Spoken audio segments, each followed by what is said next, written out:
मांगिला कालाबारी नियन्त्रण गर नेकपा एकीकृत समाजवादी जिन्दाबाद नेकपा एकीकृत समाजवादी जिन्दाबाद भ्रष्टाचारीलाई कारबाही गर भ्रष्टाचारीलाई कारबाही गर प्रतिगामी षड्यन्त्र मुर्दाबाद पुनरुत्थानवादी दरबारिया तत्त्व मुर्दाबाद पुनरुत्थानवादी दरबारिया तत्त्व मुर्दाबाद अराजकवादीहरू होसियार अराजकवादीहरू होसियार प्रतिगामी षड्यन्त्र मुर्दाबाद संघीय गणतन्त्र नेपाल जिन्दाबाद संघीय गणतन्त्र नेपाल जिन्दाबाद नेकपा एकीकृत समाजवादी जिन्दाबाद नेकपा एकीकृत समाजवादी जिन्दाबाद वीर शहीदहरू लाल सलाम राष्ट्रिय संहिताको रक्षा गरौँ राष्ट्रिय संहिताको रक्षा गरौँ भ्रष्टाचारीलाई कारबाही गर भ्रष्टाचारीलाई कारबाही गर सरकारी ठगीलाई कारबाही गर सरकारी ठगीलाई कारबाही गर बेरोजगारी समस्या समाधान गर बेरोजगारी समस्या समाधान गर शिक्षकहरूको समस्या समाधान गर डाक्टरहरूको समस्या समाधान गर अराजकवादीहरू होसियार पुनरुत्थानवादी दरबारिया तत्त्व मुर्दाबाद पुनरुत्थानवादी दरबारिया तत्त्व मुर्दाबाद नेकपा एकीकृत समाजवादी जिन्दाबाद नेकपा एकीकृत समाजवादी जिन्दाबाद समाजवादी क्रान्ति जिन्दाबाद नेकपा एकीकृत समाजवादी जिन्दाबाद समाजवादी क्रान्ति जिन्दाबाद प्रतिगामीहरू होसियार प्रतिगामी षड्यन्त्र मुर्दाबाद मण्डलीहरू होसियार मण्डलीहरू होसियार प्रतिगामी षड्यन्त्र मुर्दाबाद प्रतिगामी षड्यन्त्र मुर्दाबाद नेकपा एकीकृत समाजवादी जिन्दाबाद नेकपा एकीकृत समाजवादी जिन्दाबाद समाजवादी क्रान्ति जिन्दाबाद समाजवादी क्रान्ति जिन्दाबाद प्रतिगामी षड्यन्त्र मुर्दाबाद action speak louder than words भन्ने कुराहरुमा विश्वास गर्ने मान्छे मैले चाहिँ सम्बोधनलाई मैले यथोचित सम्बोधन गर्दै मैले आजको दिनमा आजको यो राष्ट्रमा यो प्रत्येक जनमानसमाथि पनि यो ठाउँमा प्रत्यक्ष वा अप्रत्यक्ष रूपमा सबैले गणतन्त्रको पक्षमा यहाँ उभिनु भयो हरेक जनमानसलाई मैले हार्दिक धन्यवाद व्यक्त गर्दै आजको यस र्यालीमा सहभागी हुने सम्पूर्णलाई म हृदयदेखि हार्दिक क्रान्तिकारी अभिवादनको कारणले गर्दा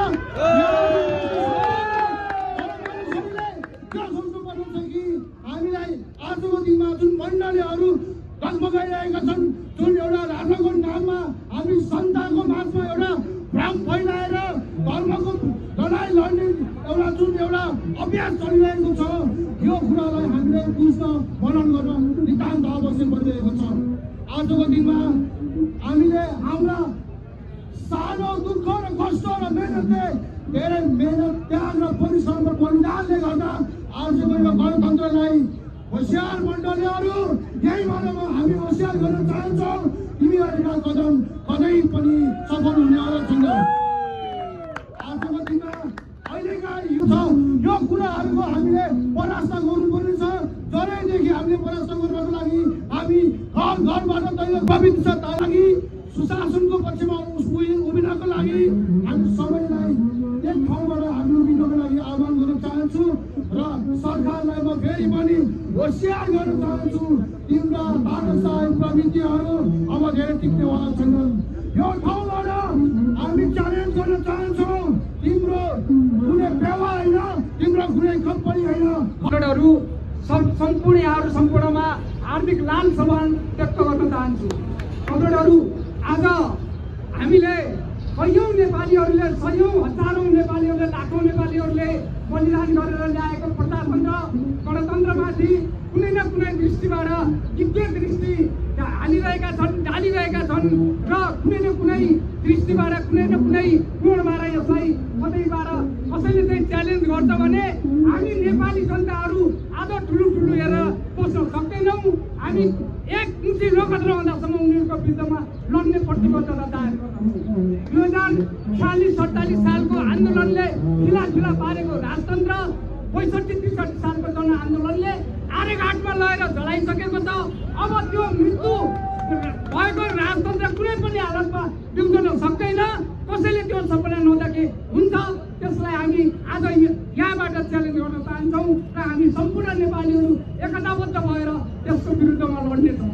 आदरणीय कमरेडहरू, यहाँ पोखरा महानगर कमिटीले यो आयोजना गर्यो र सम्पूर्ण कमरेडहरू यसमा सहभागी भइदिनु भएकोमा म जिल्ला कमिटीको तर्फबाट यहाँहरू सबैलाई हार्दिक धन्यवाद दिन चाहन्छु, हार्दिक आभार व्यक्त गर्न चाहन्छु र सँगसँगै यो वर्तमान सरकारलाई पनि के भन्न चाहन्छु भने यो गणतन्त्र जोगाउन नसक्ने, गणतन्त्र विरुद्धमा भएको त्यत्रो कार्यक्रमलाई ठुलो हेरेर बस्ने र यो व्यवस्थाका सत्ताधारीहरूको कार्यालयमा केही नहुने, हाम्रो कार्यालयमा तोडफोड गर्नेहरूलाई दण्ड अनुरोध गर्छु र उनीहरूलाई च्यालेन्ज गर्न चाहन्छु।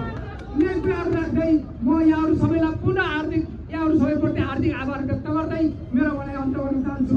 धन्यवाद। लाग्छ कमरेडहरू, सल्लाहकार, कमिटी, प्रदेश कमिटी, जिल्ला कमिटी र विभिन्न तहको जिम्मेवारीमा रहनुभएका सम्पूर्ण आदरणीय साथीहरूलाई म हार्दिक धन्यवाद ज्ञापन गर्न चाहन्छु। यहाँहरू यो हाम्रो प्रतिगमन विरुद्धको संघीय लोकतान्त्रिक गणतन्त्रको रक्षाको लागि र समाजवाद प्राप्तिको निम्ति अग्रगमनको लागि गरिएको मोटरसाइकल र्यालीमा यहाँहरू उपस्थित भएर सहभागी भइदिनु भयो। म पार्टी सिङ्गो केन्द्रीय कमिटीको तर्फबाट म यहाँलाई धेरै धन्यवाद दिन चाहन्छु। युवा साथीहरू, जसरी राणा शासनहरू अब फर्केर आएन, एकचोटि 2007 सालमा राणा अन्त्य भएपछि गोर्खा दलले 15 सालसम्म पनि राणा ल्याउनको लागि लडिरहेको थियो, तर यो देशमा राणा फर्केर आएन। त्यसरी नै यो सेती नदीमा बगेको पानी फर्केर आउँदैन। तपाईँ हाम्रा बाउबाजे जो बितेर गए ती अब कसैले सडकमा आएर बिउदाइदियो भनेर बिउदैन। उहाँहरू बिउदनुहुन्न र आउन सक्नुहुन्न। उहाँहरूलाई हामीले सम्मान मात्रै गर्न सक्छौँ। त्यस्तै गरी यो देशमा 250 वर्ष उठेर लाखौँ लाख जनताले उठेर मैदानमा उठेर सलाहको लागि समाप्त गरिदिए। यो देशमा संघीय लोकतान्त्रिक गणतन्त्र स्थापना भयो। पछाडि परेका जनजाति, महिला, उत्पीडित क्षेत्र, पछाडि परेका समुदायहरू, गरिब जनताहरू, सबै जनताहरू यो देशका सार्वभौम नागरिक भएका छन्। यो संविधानले छुवाछुत मुक्त राष्ट्र घोषणा गरेको छ। अब फेरि त्यही पछाडि फर्केर छुवाछुत भएको राष्ट्र ल्याउने हो वा अब फेरि सार्वभौम नागरिकबाट रहित हुन फर्कने हो? होइन। त्यसो भएको हुनाले अहिले यो सरकारले पनि थुप्रै कमजोरीहरू गरेको छ। भ्रष्टाचार बढेको छ, सुशासन छैन। त्यसको विकल्प भनेको योभन्दा सुदृढ खालको प्रजातन्त्र हो, समाजवाद हो। यसमा भएका कमजोरीहरू संविधान संशोधन गरेर अगाडि बढ्ने हो। निर्वाचन प्रणाली महँगो भयो, भ्रष्टाचार बढ्यो, युवाहरू विदेश जान परेको छ। यो देशमा शिक्षा महँगो भयो, स्वास्थ्य महँगो भयो। त्यस कारणले अब समाजवाद निर्माण गरेर शिक्षा, स्वास्थ्य राज्यले उपलब्ध गराउने, देशमा कृषि क्रान्ति गरेर युवाहरूलाई स्वरोजगार गर्ने, त्यति मात्र राष्ट्रिय उद्योग धन्दाहरू विकास गरेर यो देशभित्र रोजगारी सिर्जना गरेर विदेशमा पढ्न जाने, विदेशमा सिप सिक्न जाने, तर फर्केर आएर यो देशको विकास पनि गर्ने, यही स्वरोजगार हुने, यस्तो खालको समाजवाद निर्माण गरेर अगाडि बढ्नको लागि हाम्रो पार्टी नेकपा एकीकृत समाजवादीले नेपाली मौलिक विशेषताको समाजवादी कार्यक्रम पास गरेको छ। अब जाने बाटो भनेको केतातिर हो? यो अहिलेको सत्ताको अकर्मण्यता छ। ठुला दुईटा दलहरू सत्तामा बसेर पनि उनीहरूले सुशासन दिन सकेनन्, भ्रष्टाचार नियन्त्रण गर्न सकेका छैनन्।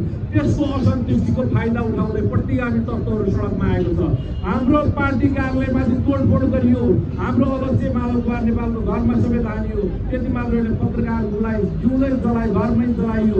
यस्ता उदण्ड अराजकहरूलाई वास्तवमा चाहिँ कानुनको दायरामा ल्याउनै पर्छ र राज्यले कानुनी कारबाही गर्नै पर्छ। शान्तिपूर्ण रूपमा प्रदर्शन गर्ने अधिकार सबैलाई छ। सडकमा आएर शान्तिपूर्ण तरिकाले विरोध प्रदर्शन गर्ने, आफूलाई लागेका कुराहरू भन्न पाइन्छ, तर तोडफोड र आगजनी गर्नेहरूमाथि कारबाही हुनै पर्छ। र असंवैधानिक संविधानलाई ठुलै संसदबाट र सडकबाट चुनौती दिनेहरूलाई संसदमा गएर सांसद भएर यो देशका जनताले तिरेको ट्याक्सबाट तलब खाएर यही संविधानको परिखिलाफ बोल्ने अधिकार कसैलाई पनि छैन। उनीहरूलाई निलम्बन गर्नुपर्छ, संसदबाट निलम्बन गर्नुपर्छ। अराजकता कहीँ पनि हुन सक्दैन। संविधानको शपथ खाने र संविधान विपरीत संसदमा बोल्न पाइँदैन। तर सबै नागरिकहरूलाई बोल्ने अधिकार छ, न्यायको पक्षमा बोल्ने अधिकार छ, शान्तिपूर्ण प्रदर्शन गर्ने अधिकार छ। त्यसको संरक्षण गर्न नसक्नु, त्यत्रा सुरक्षाकर्मी भएर पनि एउटा राजधानीमा 2-4 हजार मान्छे उपस्थिति भएर गएको प्रदर्शनमा सुरक्षा गर्न नसक्नु अतर्बण्य सरकार, असक्षम सरकार, खाली कुरा गर्ने तर काम नगर्ने भ्रष्टाचार यो देशमा संस्थागत भएको छ। पैसा नदिएर कुनै पनि सरकारी कार्यालयमा काम नहुने स्थिति भएको छ। स्थानीय तहहरूमा पनि भ्रष्टाचार बढेर गएको छ, प्रदेशहरूमा पनि बढेर गएको छ। यसको नियन्त्रण हुनैपर्छ, भ्रष्टाचारीहरूलाई कारबाही गर्नैपर्छ, कानुनको दायरामा सबैलाई ल्याउनैपर्छ। यो हाम्रो माग हो। आदरणीय साथीहरू, हामी अब योजनाबद्ध रूपमा हाम्रा चरणबद्ध रूपमा आन्दोलनका कार्यक्रमहरू छन्।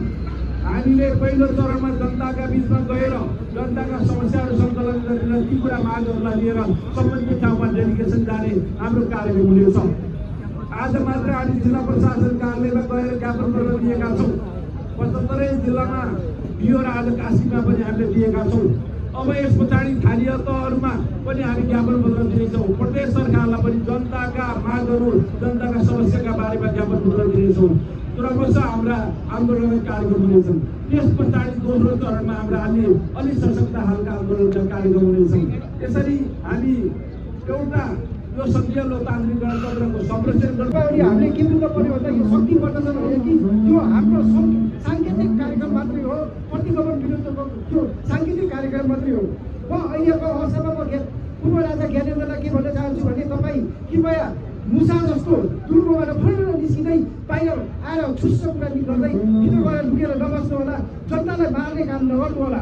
तपाईँको नेतृत्वमा तपाईँले बोल्नाले गर्दाखेरि हाम्रो के अरे नेपाली जनता हिजो 2 जनाले त त्यहाँ गुमाइसकेका छन्। त्यसले गर्दाखेरि म तपाईँलाई यहाँबाट चेतावनी दिन चाहन्छु कि तपाईँ मुसाको जस्तो बानी नगर्नु होला। हामीहरू तपाईँलाई थुन्नी हामीले पिँजरा बनाउन सक्नेछौँ र कृपया म हाम्रो छिमेकी राष्ट्र भारतलाई पनि के भन्न चाहन्छु भने भारतको त्यो आदित्यनाथ जुन उत्तर प्रदेशका मुख्यमन्त्री हुनुहुन्छ, उहाँले राजा ल्याउन चाहनुहुन्छ भने कृपया आफ्नो उत्तर प्रदेशमा गएर ज्ञानेन्द्रलाई राजा बनाउनु छ, नेपालमा होइन। त्यसले गर्दाखेरि यो तपाईँहरूलाई यहाँ अब यो आजको कार्यक्रम जुन सफल बनाउन आउनु भएको छ, यसलाई यो पानीले पनि डिस्टर्ब गर्यो र सम्पूर्ण नेता कमरेडहरूलाई धन्यवाद दिँदै, सहभागी सम्पूर्ण भाइ बहिनीहरू र नेता कमरेडहरूलाई धन्यवाद दिँदै म यो आजको यो कार्यक्रम यही समापन भएको जानकारी गराउँछु।